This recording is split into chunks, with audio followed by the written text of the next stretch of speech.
ಗಾಂಜಾ ವಹಿವಾಟಿನಲ್ಲಿ ಬಂಟ್ವಾಳ ಮೂಲದ ವ್ಯಕ್ತಿಯನ್ನ ಪೆಟ್ರೋಲ್ ಸುರಿದು ಮೂಡಿಗೆರೆಯಲ್ಲಿ ಕೊಲೆ ಮಾಡಲಾದ ಘಟನೆ ಬೆಳಕಿಗೆ ಬಂದಿದೆ. ಬಂಟ್ವಾಳ ತಾಲೂಕಿನ ಇರಾ ಗ್ರಾಮದ ನಿವಾಸಿ ಅಬ್ಬಾಸ್ ಅವರ ಪುತ್ರ ಫವಾಜ್ ಕೊಲೆಯಾದ ವ್ಯಕ್ತಿ.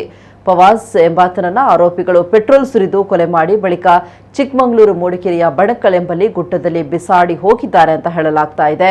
ಈತನಿಗೆ ಮದುವೆಯಾಗಿದ್ದು ಬಳಿಕ ಪತ್ನಿಯನ್ನ ದೂರ ಮಾಡಿದ್ದಾನೆ ಅಂತ ಹೇಳಲಾಗಿದೆ.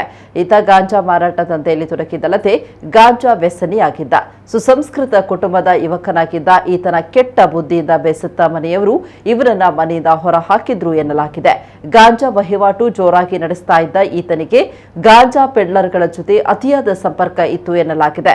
ಇದೇ ವಿಚಾರಕ್ಕೆ ಸಂಬಂಧಿಸಿದಂತೆ ಇವರೊಳಗೆ ಹಣಕಾಸಿನ ಅಥವಾ ಗಾಂಜಾ ವಿಚಾರದಲ್ಲಿ ವೈಮನಸ್ಸು ಉಂಟಾಗಿ ಈತನನ್ನ ಸುಮಾರು 10 ದಿನಗಳ ಹಿಂದೆ ಇರಾದಿಂದ ಕಿಡ್ನಾಪ್ ಮಾಡಿದ್ರು ಎನ್ನಲಾಗಿದೆ. ಬಳಿಕ ಯಾವುದೋ ಅಜ್ಞಾತ ಸ್ಥಳದಲ್ಲಿ ಈತನನ್ನ ಕೂಡಿಟ್ಟು ಪೆಟ್ರೋಲ್ ಸುರಿದು ಕೊಲೆ ಮಾಡಲಾಗಿದೆ. ಕೊಲೆ ಮಾಡಿ ಬಣಕಲ್ ಎಂಬಲ್ಲಿ ಗುಡ್ಡದಲ್ಲಿ ಬಿಸಾಡಿದ್ದಾರೆ. ವಗ್ಗ ಅಥವಾ ಕಾವಳಕಟ್ಟೆ ಮೂಲದ ಯುವಕರು ಈತನ ಕೊಲೆಯ ಹಿಂದೆ ಇರುವ ಆರೋಪಿಗಳು ಎಂಬ ಮಾಹಿತಿ ಪೊಲೀಸ್ ಇಲಾಖೆಗೆ ಲಭ್ಯವಾಗಿದೆ. ಸ್ನೇಹಿತ ಗಾಂಜಾ ವ್ಯಸನಿಗಳಿಗೆ ಈತನ ಕಿಡ್ನಾಪ್ಗೆ ಮಾಹಿತಿ ಇತ್ತು ಎನ್ನಲಾಗಿದೆ. ಸ್ನೇಹಿತರೇ ಈತನ ಕೊಲೆ ಮಾಡಿದ್ದಾರೆ ಎಂಬ ಸಂಶಯ ವ್ಯಕ್ತವಾಗಿದ್ದು ಆರೋಪಿಗಳ ಪತ್ತೆಗಾಗಿ ಪೊಲೀಸರು ಬಲೆ ಬೀಸಿದ್ದಾರೆ.